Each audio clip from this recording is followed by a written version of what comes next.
Thanks for staying with us here on the Market Day Report. Good morning once again. Well, farm supply chain disruptions to labor shortages, there are a number of challenges facing the dairy sector these days, all of which were hot topics at the National Milk Producers Annual Meeting in Denver. Alan Bjerga joins us now from our Washington, D.C. News Bureau for a recap of that annual event. Alan, as always, thanks for your time joining us this morning. So what were a couple of the main challenges that were discussed at the annual meeting? Well, it's interesting when you take a look at our annual meeting, which took place in Denver just late in October, and taking a look in the context of what we're seeing now with some of the policy challenges that will be looking before the next Congress as we come into the aftermath of the election. You know, a lot of the message that you get out of that meeting is to understand what your priorities are and how you look around the corners and look into the future to see what challenges will be facing the industry, such as sustainability, which we've been talking about a lot. You know, dairy farmers have long been good stewards of the air and the water and the land and their animals, but it's important to have that consumer assurance, especially when you see some opportunities for increased dairy trade and export sales overseas. You know, U.S. dairy exports are at record levels, and we can do more of that if you have that sustainability message. Of course, there's always going to be challenges from terms of the milk pricing environment. You know, there's been a lot of work that National Milk Producers Federation has been doing in milk pricing modernization. We had a unanimous vote from our board of directors toward an approach that still has a little bit of work to do, but we are on track to try to get a federal order hearing with USDA next year. And then, of course, always a lot of discussion about the political season, you know, wondering how alignments in Washington might affect the policy environment from Wall Street to Main Street.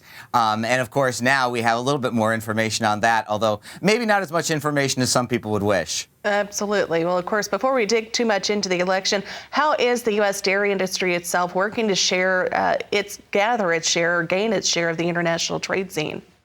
Well, when you take a look at what's going on in some other countries, it's a bit of a cautionary tale in the United States. You know, the biggest global exporters are the European Union, New Zealand, and then the United States. But you see the U.S. getting more market share because you see regulatory regimes and policy approaches in the European Union, in New Zealand, that are really making it difficult for dairy farmers to simply farm.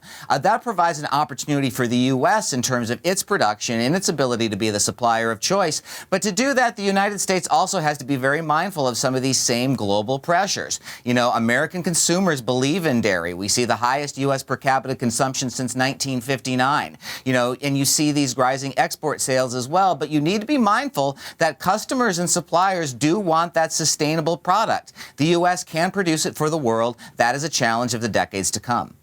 And of course, Alan, before we do wrap up, of course, the elections took place yesterday, still waiting on some final details to come in. What is your take on the elections and its potential impact on agriculture?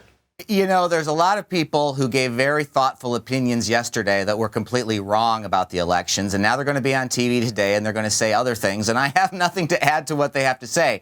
What I can say is this is really a lesson in terms of understanding the importance of knowing what you are about and what your priorities are going forward. You do not know what Congress is going to look like from cycle to cycle. You do not know who is going to be in the White House in 2025. But what you do know is that you have challenges in terms of the next farm bill, making sure that there's a solid safety net for dairy producers, the sustainability challenges we've been talking about, some of the regulatory issues at hand before the industry. No matter what Congress looks like in the days, weeks, months, and years to come, dairy has a bright future. And by maintaining that policy approach that can appeal to a broad number of folks and get a good number of stakeholders buying in, this is going to be a bright future. All right, Alan, as always, thank you very much for your insight today. We appreciate your time.